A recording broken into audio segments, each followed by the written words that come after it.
चलिए, so I am starting topic scalar and vectors. देखिए, सबसे पहले समझते हैं स्केलर को क्या, स्केलर क्या है और वेक्टर क्या है। इन दोनों को पहले बढ़िया से समझते हैं। स्केलर का मतलब होता है those physical quantity which have magnitude only.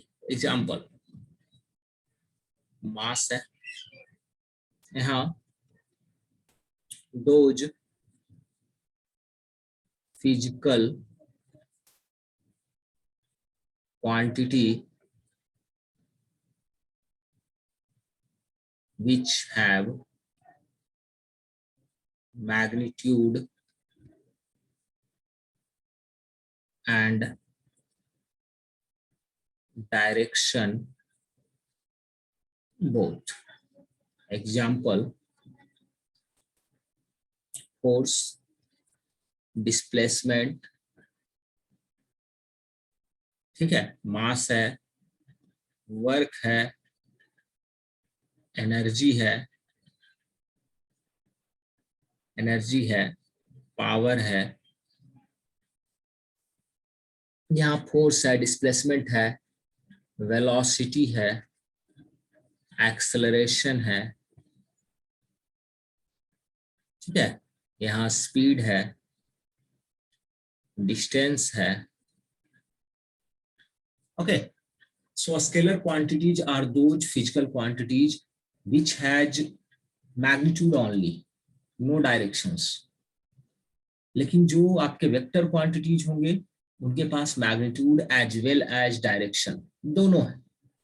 जो वेक्टर क्वांटिटी है उनके पास क्या है, मैग्नीट्यूड भी है और डायरेक्शन भी है। ओके, मैग्नीट्यूड भी है और डायरेक्शन भी है।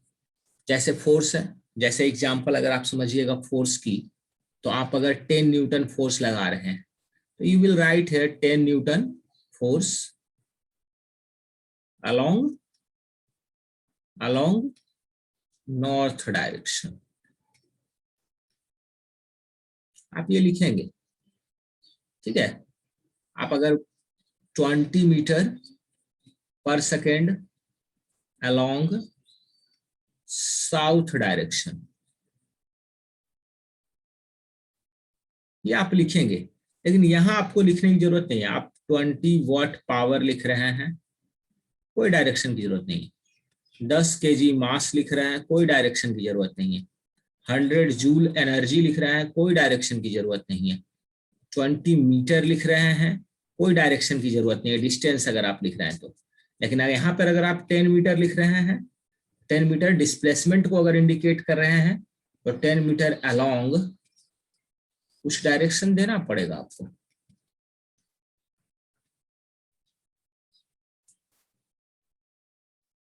Is this okay? Yes sir. सबको समझ आया? Yes sir. ओके, किसी को कुछ पूछना है तो पूछ सकते हैं आप लोग। नूर? सर टाइम किस क्वालिटी में आएगा?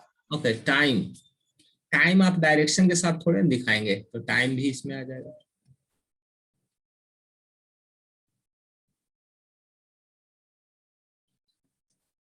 ठीक है,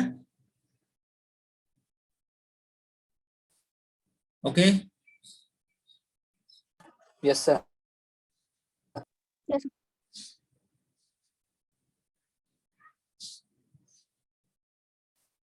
लिख लिया? Yes yes sir. देखिए, तो स्केलर को तो बहुत सिंपल है समझना, क्योंकि जिसके पास सिर्फ मैग्नीट्यूड है, कोई डायरेक्शन नहीं है, उस पर उतना ज्यादा डिस्कशन की रिक्वायरमेंट है नहीं।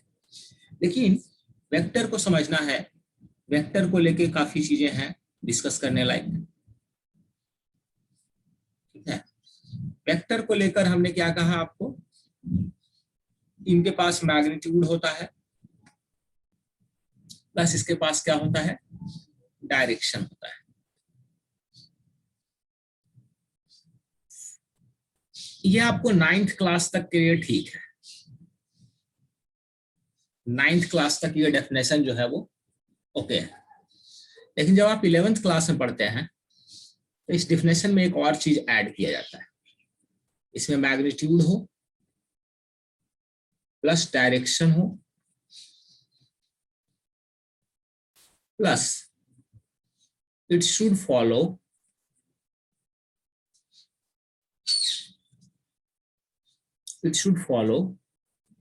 Triangle law of vector addition. It should follow triangle law of vector addition. एक अलग से एक वर्ड इंट्रोड्यूस हो जाता है, triangle law of vector addition. और क्यों इंट्रोड्यूस हुआ, क्यों इसको इंट्रोड्यूस करना पड़ा, क्यों ये दिक्कत आ रही थी कि इसको इंट्रोड्यूस किए बगैर काम नहीं चल सकता था, इन चीजों पे भी आएंगे। सबसे पहले समझते हैं कि ट्रायंगल ऑफ वेक्टर एडिशन है क्या। ठीक है, आप मुझे एक बात बताइए, पहले उसका स्केलर फॉर्म समझते हैं,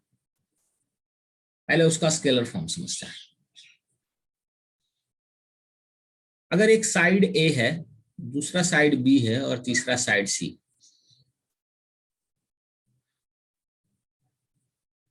इसके इंपॉर्टेंट प्रॉपर्टी क्या होंगे, इंपॉर्टेंट प्रॉपर्टी ट्रायंगल का। A plus B greater than C.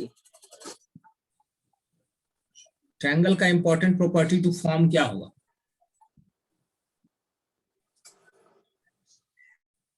अगर मैं इसको A plus B greater than C. इसको गामा कह देता हूं और इसको अल्फा कह देता हूं। पहला property alpha plus beta plus gamma, that should be equal to 180 degree. लेकिन ये संभव कैसे होगा, ये संभव होगा आपके दूसरे प्रॉपर्टी की वजह से। ए प्लस बी की वैल्यू सी से बड़ी होनी चाहिए, बी प्लस सी की वैल्यू ए से बड़ी होनी चाहिए और ए प्लस सी की वैल्यू बी से बड़ी होनी चाहिए। मतलब किसी भी दो साइड का सम तीसरे से जब बड़ा होता है तभी वो एक क्लोज फिगर बना सकता है, वो एक क्लोज पॉलीगन बना सकता है, और तभी ये संभव है कि तीनों एंगल का सम जो है वो 180 डिग्री के बराबर हो, 180 डिग्री के बराबर हो। Is that okay, is that okay? Yes, sir. अब जैसे मैं अगर आपको बोलूं, ओके सर। देखिए जब भी कोई क्लोज पॉलीगन बनता है तो आप मान सकते हैं कि अगर आप यहां से शुरू किए और वापस यहीं आ गए तो रिजल्टेंट क्या हो गया, 0। अगर आप यहां से शुरू कर रहे हैं, यहां से शुरू कर रहे हैं और वापस यहां आ गए तो रिजल्टेंट क्या हो गया, 0। Is that okay? Yes, sir.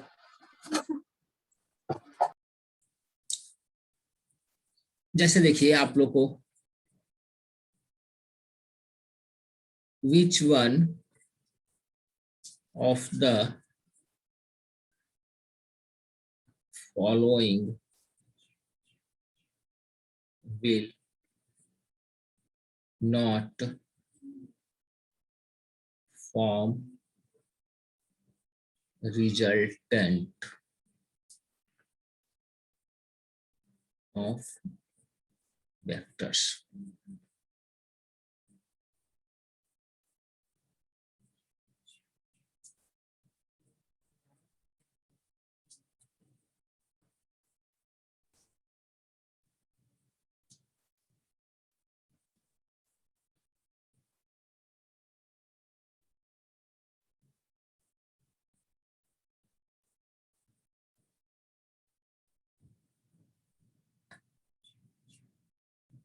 जैसे पेयर दिया मैंने, बताओ इनमें कौन सा ऐसा है जिसके द्वारा रिजल्टेंट ऑफ वेक्टर्स फॉर्म नहीं किया जा सकता है।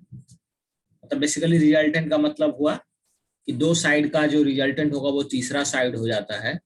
आप समझिए कि ट्रायंगल फॉर्म नहीं कर सकता। कौन ऐसा है जो ट्रायंगल फॉर्म नहीं कर सकता? Option number 3।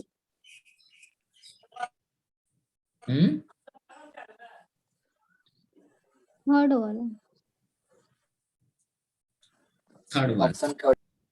अच्छा, फर्स्ट वन में आप देखिए yes sir, third one. 2 equal to 4 हो रहा है, ठीक है। तो मान लीजिए इधर से ये ट्रायंगल जरूर नहीं फॉर्म करेंगे, लेकिन अगर इधर से 2 न्यूटन फोर्स आप लगा रहे हैं और इधर से 2 न्यूटन फोर्स लगा रहे हैं और इधर से 4 न्यूटन फोर्स इसका रिजल्टेंट हो सकता है। मतलब this will cancel this. Okay, तो ये पॉसिबल होगा, ठीक है। तो आप इसी के लिए क्या कर दीजिएगा, ये रिजल्ट, ये जो रूल है वो ट्रायंगल के लिए, triangle of resultant of vector के लिए क्या रूल हो जाएगा, a plus B should be greater than और equal to C, b plus C should be greater than और सर इक्वल। एक बार फिर से बता दीजिए। ओके, देखिए यहाँ पे जैसे ये 2 और 2 है, 4 हो गया। मान लीजिए मैंने इस डायरेक्शन में 2 न्यूटन फोर्स लगाया, फिर से इस डायरेक्शन में ही 2 न्यूटन और फोर्स लगा दिया, तो कितने हुए टोटल 4 न्यूटन। तो इस 4 न्यूटन को कैंसिल करने के लिए मुझे अपोजिट डायरेक्शन से 4 न्यूटन फोर्स लगाना पड़ेगा, and that will be the resultant of the ये 2 प्लस 2। तो वही हो गया आपका कि मतलब वो ट्रायंगल तो नहीं बनाया लेकिन रिजल्टेंट ऑफ वेक्टर फॉर्म किया उसने, इसलिए ये वाला वैलिड है। तो आपको बोला विल नॉट फॉर्म, तो यहाँ पे आपको दिख ही रहा है 1 plus 1 will be less than 4, ठीक है। दो साइड का सम तीसरे साइड से छोटा है, तो आप कह सकते हो कि यहाँ ये आपका रिजल्टेंट फॉर्म नहीं करेगा। तो हम ट्रायंगल के लिए जो प्रॉपर्टी लगाते हैं वो क्या है कि दो साइड का सम तीसरे से बड़ा होना चाहिए, ठीक है। लेकिन रिजल्टेंट ऑफ वेक्टर के लिए अगर हम प्रॉपर्टी लगाएंगे तो क्या लगाएंगे, दो साइड का सम तीसरे से बड़ा या उसके बराबर होना चाहिए। Okay,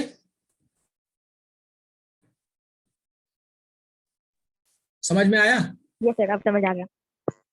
yes sir. Sum of any two sides of triangle should be greater or equal to third side, ठीक। ट्रायंगल के लिए ये रूल नहीं वैलिड है, मैथमेटिक्स में ये रूल वैलिड नहीं है, लेकिन वेक्टर के लिए ये रूल वैलिड है। तो मैथमेटिक्स के अकॉर्डिंग ये है, मैथमेटिक्स ये कहता है, ठीक है। लेकिन फिजिक्स ये कहता है कि जरूरी नहीं है कि एक ट्रायंगल बनेगा तभी रिजल्टेंट होगा, सीधी लाइन में भी तो रिजल्टेंट हो सकता है। इधर 2 न्यूटन लगाया, इधर 2 न्यूटन लगाया, अपोजिट डायरेक्शन से 4 न्यूटन लग गया, तब भी तो बन गया। ट्रायंगल नहीं बना तो क्या हुआ, समझ में आ रही बात? इसलिए इक्वलिटी का कॉन्सेप्ट भी वेक्टर के लिए वैलिड हो जाता है, लेकिन मैथमेटिक्स में ये वैलिड नहीं होता, क्योंकि मैथमेटिक्स जो है ट्रायंगल फॉर्म करती है। ओके,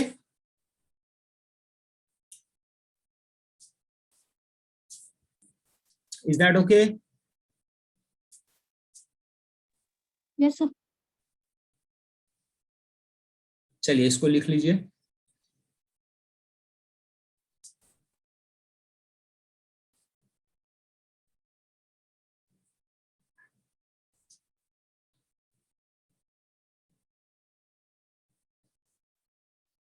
तो जो ये थर्ड मैंने पार्ट ऐड किया है कि it should follow triangle law of vector addition, उसका मतलब यही है, it should follow triangle law of vector addition. उसका मतलब यही है कि दो साइड का सम जो है वो तीसरे से बड़ा या उसके बराबर होना चाहिए। This is called triangle law of vector addition.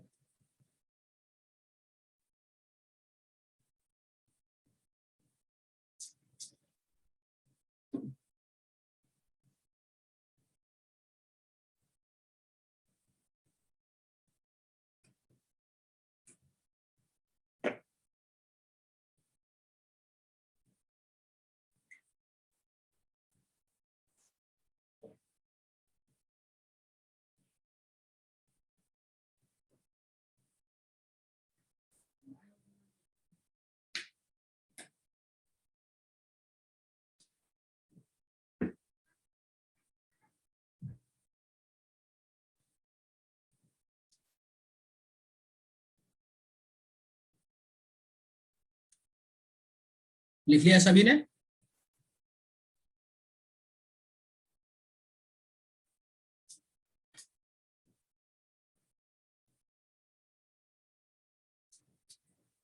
लिख लिया बच्चों? 1 minute, sir. अब समझिए यहां पे representation of vector.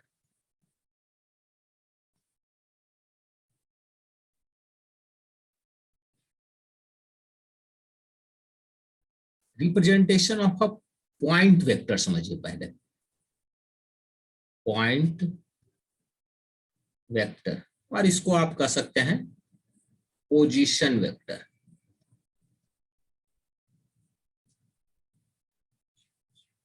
Position vector देखिए यहां पे, ये आपका है, ये आपका y कोऑर्डिनेट है, and this is your x coordinate, and this is your z coordinate. 90 degree, 90 degree and 90 degree. Okay, यहां पर कोई पॉइंट है जिसको हम कोऑर्डिनेट रख रहे हैं x1, y1, z1, and this is origin. Origin has coordinate 0, 0, 0. ठीक है, and this is point A. So how we will represent point A? Point A vector, position vector of A, position vector of A. एक और point लिख रहा हूं, यहाँ पे एक पॉइंट बी लिख रहा हूं,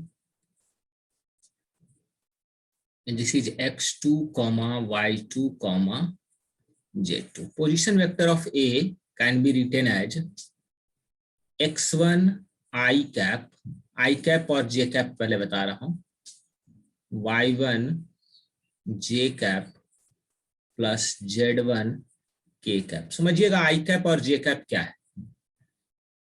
क्या मैं अगर ए पॉइंट को रिप्रेजेंट करना चाहूं, क्या मैं ए पॉइंट को रिप्रेजेंट करना चाहूं तो लिख सकता हूं x1 along x axis,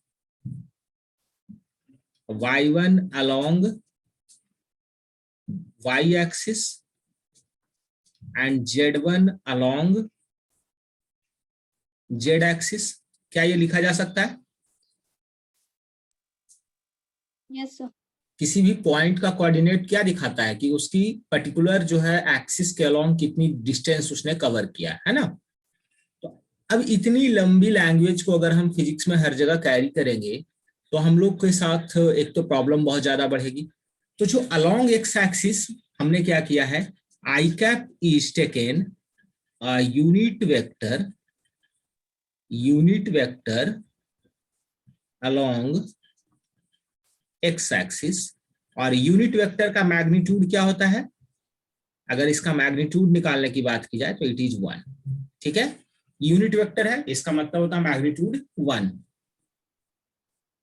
J cap is unit vector along y axis and it has also magnitude 1, and k cap is unit vector along z axis and this is k cap and that is equal to 1। ठीक है, unit vector along X axis. तो क्या हुआ कि हम x1 along y x axis, y1 along y axis, z1 along z axis ना लिखकर लिख रहे हैं x1 i cap, y1 j cap plus z1 k cap.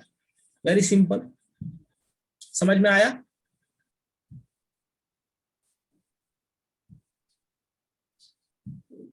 Yes. ठीक है, ओके। वैसे ही अगर हम पोजीशन वेक्टर चाहें, position vector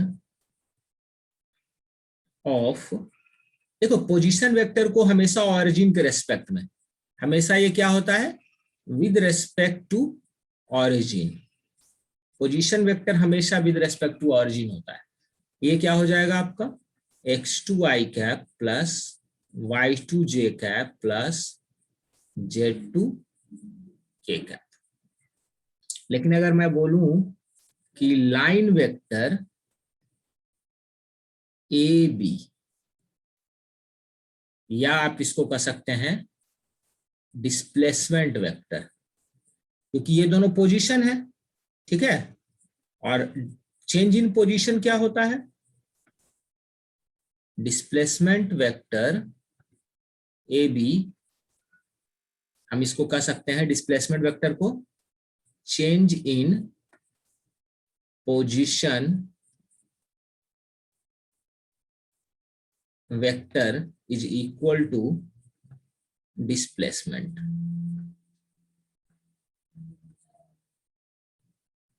so vector A B को लिखने का तरीका देखिए क्या है।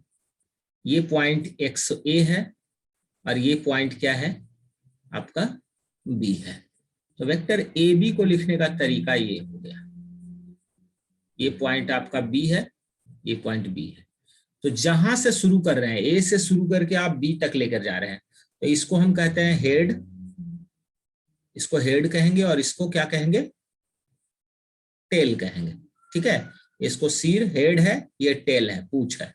जहां से शुरू किया वो टेल है और जहां से फिनिश किया जहां पे उसको हेड कहेंगे। तो A B vector will be equal to position vector B minus position vector A. अच्छा, ये जो ऊपर एरो दे रहे हैं, ये जो एरो दे रहे हैं, ये वेक्टर को डिनोट करने के लिए एरो देते हैं। जहां कहीं भी आप वेक्टर को अब से डिनोट करेंगे वहां ये एरो देंगे उसके ऊपर। तो बताइए अब ए बी वेक्टर को क्या लिखेंगे हम, x2i cap plus y2j cap plus z2k cap minus A vector कितना है x1i cap plus y1j cap plus z1k cap. और A B vector can be written as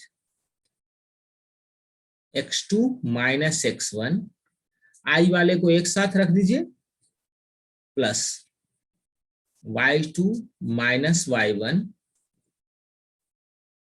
plus z2 minus z1। ठीक है, same direction वाले को ही उसमें घटाना है, जे में आई को नहीं घटाना है। समझ में आ रही है, के में जे को नहीं घटाना है, आई वाले में आई को घटाना है, जे वाले में जे को घटाना है और के वाले में के को घटाना है। सबको समझ में आया? पोजीशन का रिप्रेजेंटेशन, लाइन वेक्टर का रिप्रेजेंटेशन क्लियर है सबको? Yes sir. ओके, लिखिए इसको।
आगे बढ़े। Yes sir.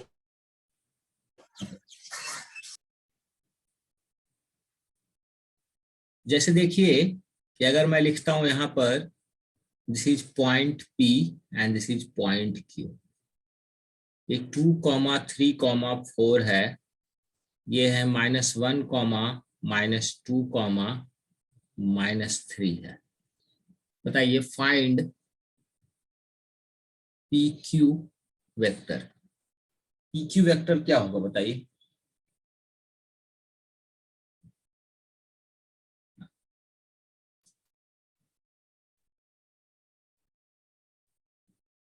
P Q vector कैसे लिखेंगे? Q minus -3 I cap. ठीक है, तो -1 -2 आई कैप प्लस -2 -3 जे कैप प्लस -3 -4 के कैप। और इसको हम क्या लिख सकते हैं? That is -3 I cap -5 J cap -7 K cap, and this is P Q vector.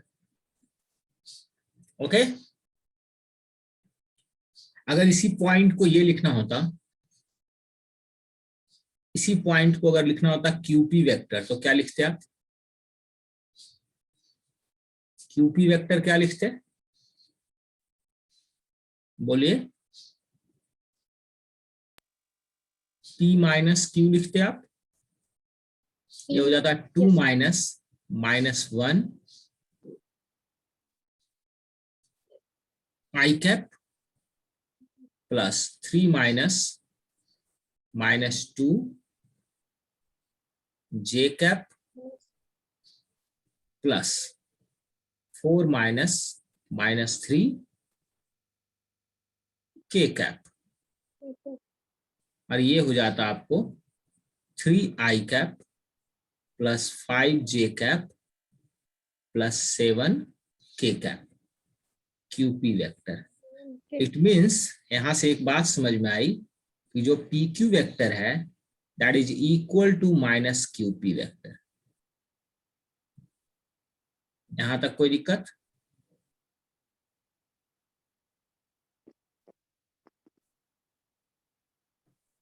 यहां तक कोई दिक्कत?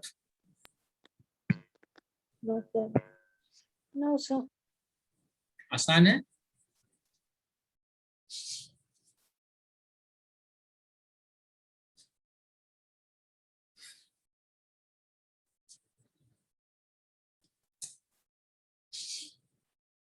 वेक्टर को लिखने का तरीका समझ गए आप लोग? कैसे लिखेंगे? हमेशा टेल से हेड की तरफ, और घटाएंगे कैसे? Head minus tell. समझिएगा इस चीज को। लिख रहे हैं कहां से? ई से क्यू, समझ रहे हो? लिख रहे हैं क्या? टेल से हेड। घटा कैसे रहे? Head minus tell.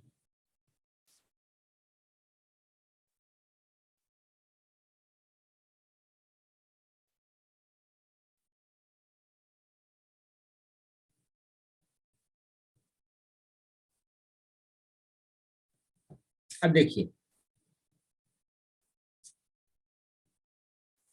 अब इसी को मैं आपको सिखा रहा हूं उस पे, कोऑर्डिनेट सिस्टम पर। देखिए आप,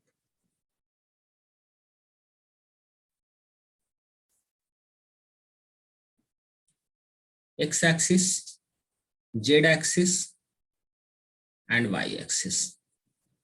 ये अपने पास एक कोऑर्डिनेट है, ये ए है, ये x1, y1, z1, and this is o, जिसको 0, 0, 0 कहेंगे। तो बताइए मुझे, अगर मैं आपसे कहूं कि मुझे वेक्टर ओ ए बताइए क्या है?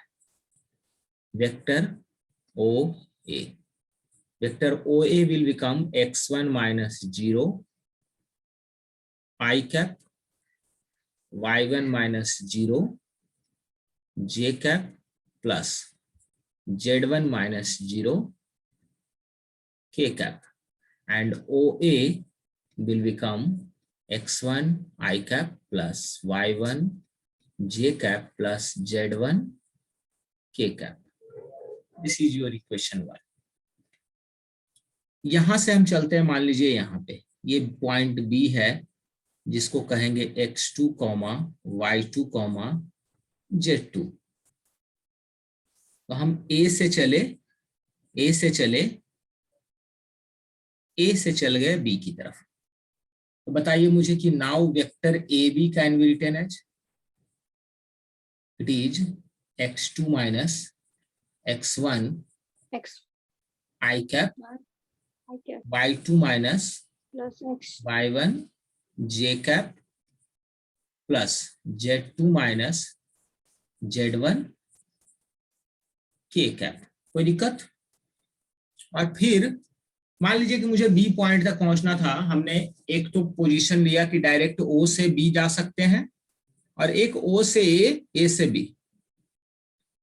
ठीक है, तो अब मैं जा रहा हूं डायरेक्टली कहां से,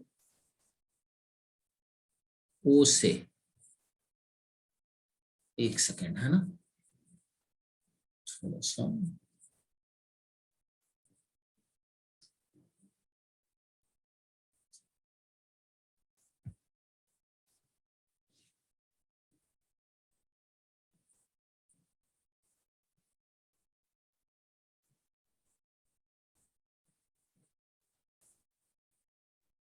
ठीक है।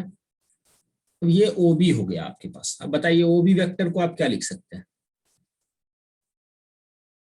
and this can be written as x2 i cap y2 j cap plus z2 k cap, क्योंकि जीरो से घटाएंगे। आप इसको इस तरीके से लिख सकते थे ना, आप इसको लिख सकते थे x2 माइनस 0 i कैप, समझ रहे हैं, plus y2 minus 0 j cap plus z2 minus 0 k cap. तो ये आपका सेकंड हुआ गया और ये थर्ड हो गया। ठीक है, इक्वेशन थर्ड। मुझे बताइए अगर आपको ओ से बी तक जाना है, ओ से आपको अगर बी तक जाना है, how many possible path you have? How many possible path you have? आपके पास एक पाथ है ओ ए बी और दूसरा पाथ है आपको ओ बी। ठीक है, ओ से ए जा रहे हैं, फिर ए से बी जा रहे हैं। तो अगर मैं कहूं कि ओ से A O A plus A to B A B, इसको जोड़ने पे हमको क्या मिलेगा? तो x1 i cap plus y1 j cap. और क्यों जोड़ रहे हैं? क्योंकि ओ ए बी एक पाथ है हमारे पास। ठीक है, z1 k cap plus x2 minus x1 i cap plus y2 minus y1 j cap plus z2 minus z1 and this is k cap. Okay, तो यहां पे हो गया O A plus A B will become x1, देखो आई वाले में जोड़ते हैं, x1 plus x2 minus x1, ऐसे ही j वाले में y1 plus y2 minus y1 plus k वाले में नीचे कर देते हैं z1 plus z2 minus z1। तो ये वाला कैंसिल हो गया,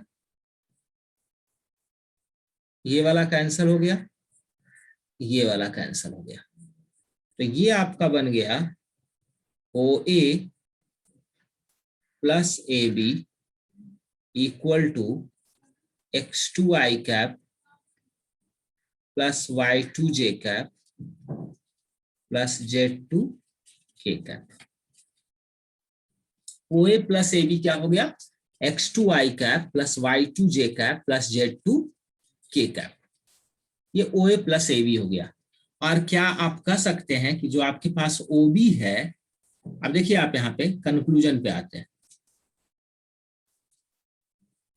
कंक्लूजन पे आते हैं।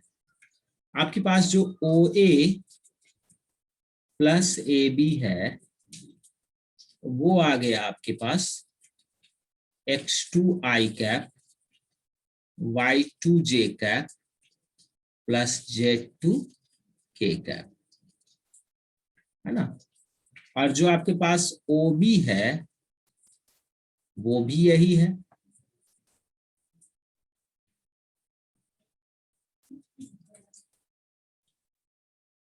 This means OB is equal to OA plus AB।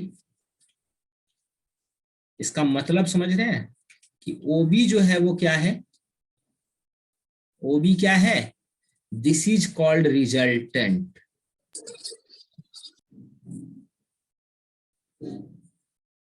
समझ आया?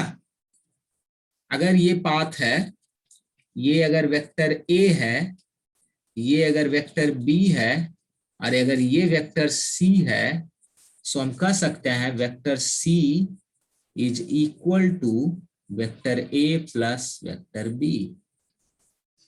C is resultant of A and B। बात समझ में आई?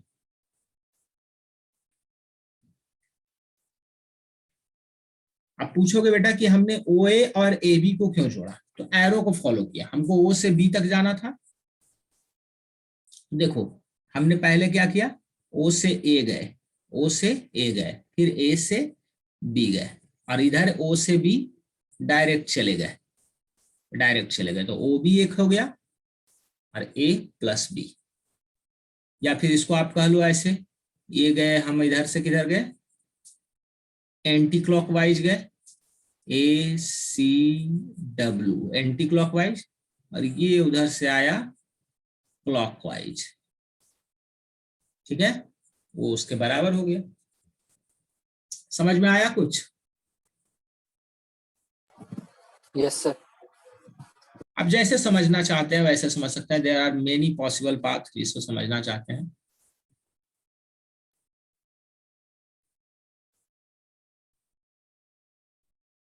चलिए इसको कॉपी कर लीजिए।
चलिए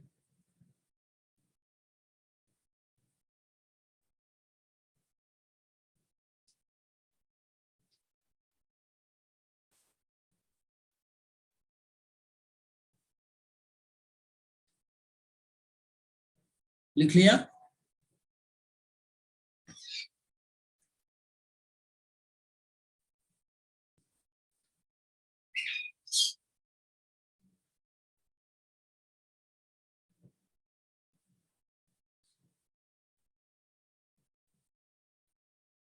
Yes, sir.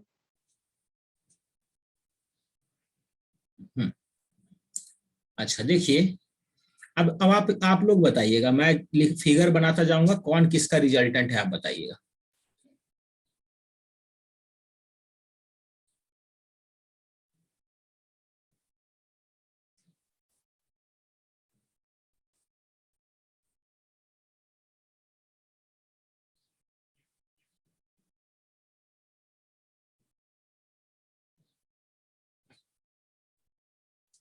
ठीक है ना, पार्ट भी हटा।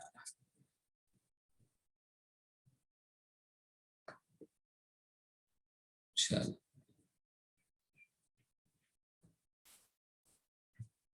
ये वेक्टर A है, ये वेक्टर B है, ये वेक्टर C है।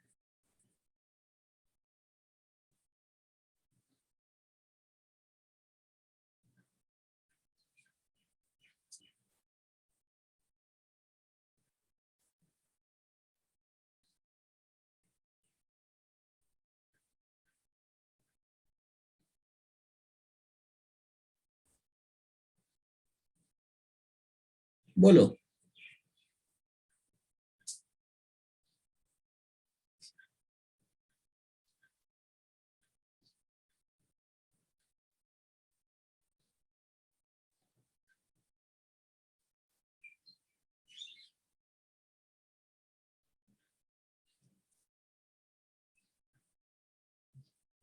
बोलो कौन किसका रिजल्टेंट है, फर्स्ट फिगर बताओ। Vector A plus vector B is equal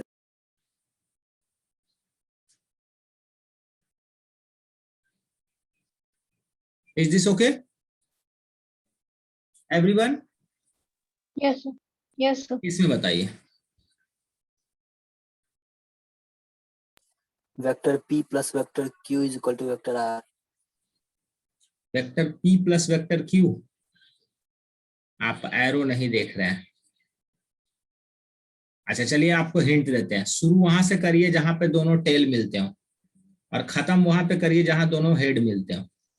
शुरू यहां से करते हैं, आर, आर से फिर कहाँ गए, देखो सेम एरो चलता जा रहा है, R plus P equal to Q. R plus P equal to Q. शुरुआत करिए जहां दोनों टेल मिलते हो, टेल टेल, और खत्म वहां पे करिए जहां दोनों हेड मिलते हो, हेड हेड। समझ में आया? यहाँ टेल हेड है, यहाँ पे खत्म नहीं कर सकते। यहां से शुरू करते हैं, बोलिए बोलिए, और यहाँ पे खत्म करेंगे। S vector. ये एंड पॉइंट है और ये स्टार्ट पॉइंट है। बोलिए। Vector S plus vector P is equal to vector Q. समझ आ गया? Yes, sir. पक्का?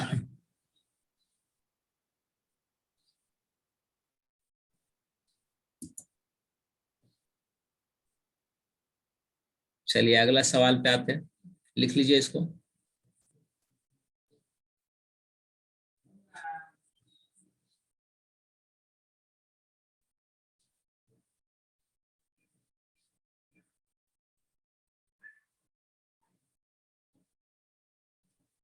लिख लिया?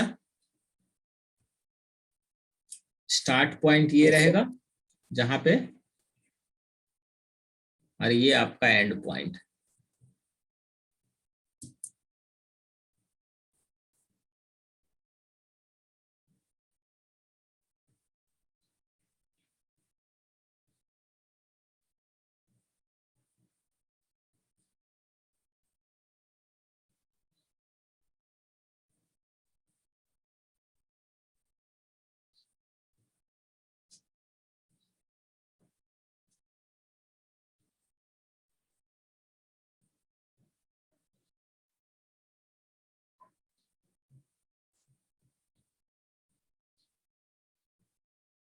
बताओ कौन किसका रिजल्ट है, नाम के साथ आप बताओ।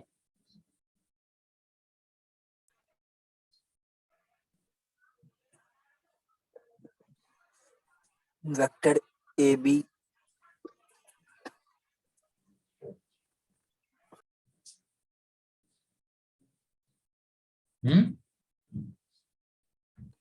vector AB plus vector BC is equal to vector AC.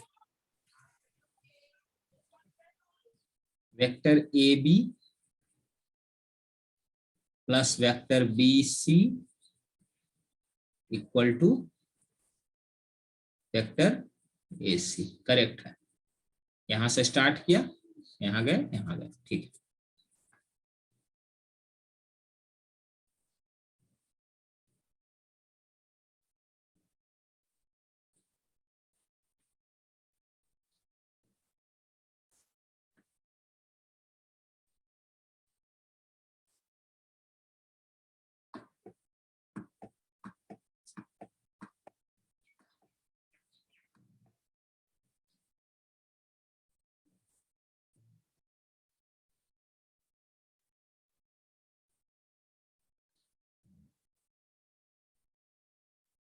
चलिए इसका बताइए, ये वेक्टर P है, ये Q है, ये R है, ये S है और ये T है।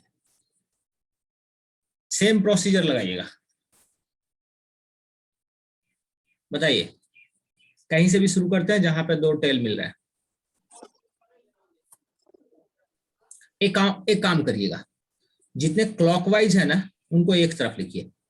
LHS इक्वल टू RHS करिए। LHS में सारे क्लॉकवाइज लिख दीजिए और RHS में सारे एंटी क्लॉकवाइज लिख दीजिए। बताइए क्लॉकवाइज बताइए। T हो गया और कौन है, R हो गया डायरेक्शन से, ठीक है। बस तो एंटी क्लॉकवाइज में देखिए, P हो गया प्लस Q हो गया प्लस S हो गया, बस यही है, हो गया, इजी सॉल्व।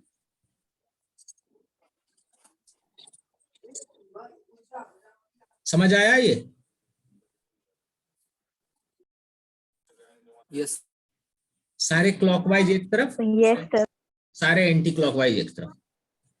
Yes, sir. चलिए बढ़िया है।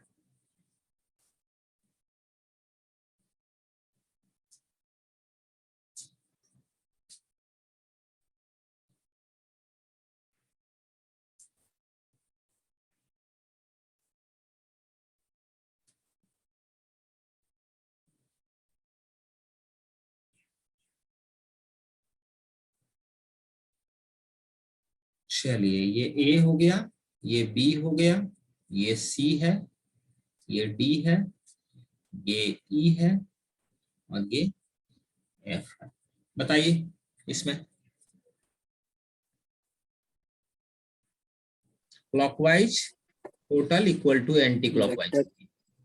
बोलिए क्लॉकवाइज ई से शुरू वेक्टर करते E हैं। Plus vector C E plus C plus C D plus vector B equal to F plus A equal plus F A B।